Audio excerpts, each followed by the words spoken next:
अस्सलाम वालेकुम। उम्मीद रखता हूँ आप सब खैरियत से होंगे। मैं हूँ सदाम हुसैन और बाय प्रोफेशन में एक साइकोलॉजिस्ट हूँ। आज की वीडियो में हम एक मैनुअल के बारे में बात करेंगे जिसका नाम है diagnostic and statistical manual of mental disorder. ये मैनुअल तकरीबन पूरी दुनिया में मेंटल हेल्थ प्रोफेशनल्स इस मैनुअल को क्लाइंट्स की डायग्नोसिस के लिए यूज़ करते हैं और स्पेसिफिकली साइकोलॉजिस्ट और साइकेट्रिस्ट इस मैनुअल को यूज़ करते हैं।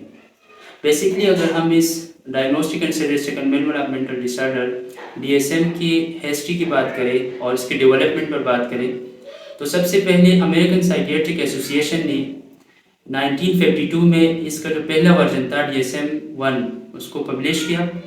और अगर हम इसके डेवलपमेंट की बात करें तो इस मैनुअल की डेवलपमेंट में psychologist, psychiatrist, medical doctors, nurses, clinicians, teachers, researchers और सोशल वर्कर्स ने जो है कंट्रीब्यूट की है। और इसका जो पहला वर्जन था बेसिकली वो दो उसके अंदर जो डायग्नोसिस थे वो 106 डायग्नोसिस पर मुश्तमिल था और 130 पेजेस थे टोटल। और बेसिकली जो पहला वर्जन था डीएसएम 1 वो साइकोसिस और न्यूरोसिस यानी दो कैटेगरी के बेस पे जो है उनमें डिसऑर्डर्स शामिल थे। उसके बाद अमेरिकन साइकियाट्रिक एसोसिएशन ने 1968 में डीएसएम 2 को पब्लिश किया और उस वक्त इस मैनुअल के अंदर जो तादाद था डायग्नोसिस का वो 182 यानी 182 हो गया। उसके बाद अमेरिकन साइकियाट्रिक एसोसिएशन ने 1980 में डीएसएम का थर्ड वर्जन या डीएसएम 3 को पब्लिश किया और फिर डीएसएम 3 का जो टेक्स्ट रिवीजन था वो 1987 में पब्लिश हुआ। और उस वक्त डीएसएम 3 की जो पब्लिकेशन हुई तो उसके अंदर डिसऑर्डर्स का जो या डायग्नोसिस का जो तादाद था वो 265 हुआ। और फिर डीएसएम 3 का जो टेक्स्ट रिवीजन था 1987 में तो उसमें डायग्नोसिस का जो तादाद था वो 292 तक पहुंचा।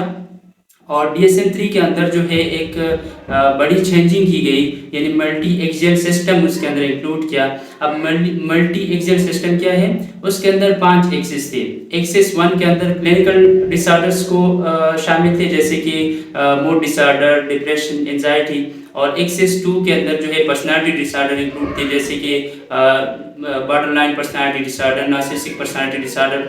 और एक्सिस 3 के अंदर मेडिकल हेल्थ से रिलेटेड जो इश्यूज थे वो इंक्लूड थे जैसे कि मेंटल इलनेसेस के साथ जो है डायबिटीज़ या हाइपरटेंशन का अगर किसी को सिम्टम्स है तो वो उसमें शामिल थे। और एक्सिस 4 के अंदर जो है एनवायरमेंटल और साइको सोशल इश्यूज की जो लिस्ट वो इंक्लूड थी जैसे कि वर्क रिलेटेड स्ट्रेस और साथ में जो है रिलेशनशिप इश्यूज ये उसके अंदर शामिल थे। और एक्सिस 5 के अंदर जो है जनरल असेसमेंट फंक्शनिंग या गेप जिसको कहा जाता है उसके अंदर एक मेजरमेंट मौजूद थी, इंटरवेंशन थी जिसके ज़रिए जो है इंडिविजुअल्स को असेस किया जाता था और उसकी जो जनरल फंक्शनिंग है उसको असेस किया जाता था। और उसका जो स्कोर था वो 1 से लेकर 100 तक था। तो जिनका स्कोर 100 के करीब होता था तो उसको जो है एक बेस्ट फंक्शनिंग इंडिविजुअल कंसिडर किया जाता था। और जिसका स्कोर 50 से बिलो होता था, 50 से कम होता था तो उसको जो है लो फंक्शनिंग इंडिविजुअल जो है कंसिडर किया जाता था। और जो फिर उसके बाद जो है अमेरिकन साइकियाट्रिक एसोसिएशन ने 1994 में डीएसएम 4 को पब्लिश किया। और डीएसएम 4 के अंदर जो डायग्नोसिस थे वो 297 थे और 494 पेजेस पर ये मुश्तमिल था।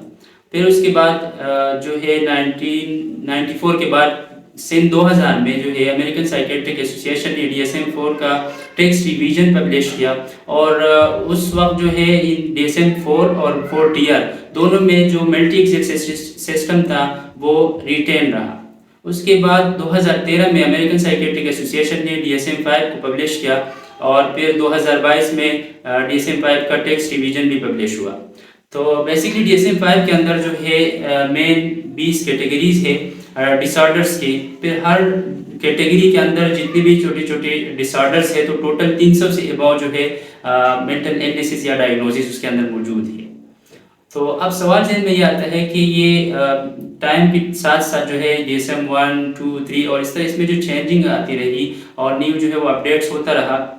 तो बेसिकली इसके अंदर क्या था कि जैसे कि नॉर्मल अगर हम देखें तो हमारी सोसाइटी में कुछ चीज़ें ऐसे होते हैं कि जो पहले नॉर्मल कंसीडर की जाती है, लेकिन बाद में जो वो माशरे के नॉर्म्स के जब खिलाफ होते हैं तो लोग उसको नॉर्मल कंसीडर करते हैं। वही रवैया या वही चीज़ दूसरी सोसाइटी में जो है नॉर्मल कंसीडर किया जाता है।